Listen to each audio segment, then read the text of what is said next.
កំណើតបទវិជាជាទ្រព្យរំនាំបទភុជង្គលីលាដែលនិពន្ធដោយលោកអាយុបនពេជ្រជុំក្រវិលចំណេះ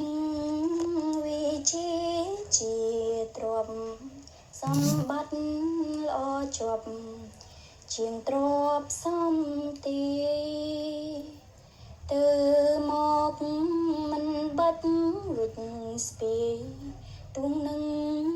ចាយវាមិនងាយនឹងអស់ចាយច្រើនកានច្រើនឥតខ្ចង់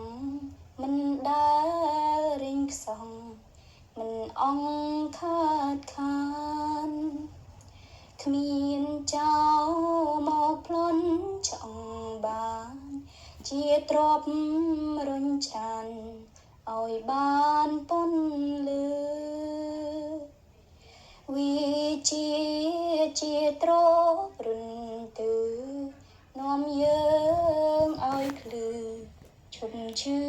ងងឹតកូនអើយចូលនាងរីគិតចង់បាត់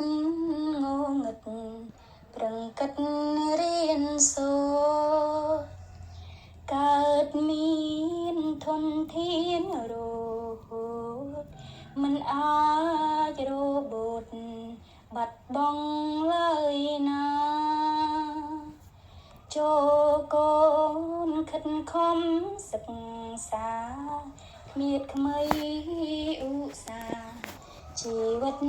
ជោគជ័យសូមអរគុណអ្នកទាំងអស់គ្នាដែលបានស្ដាប់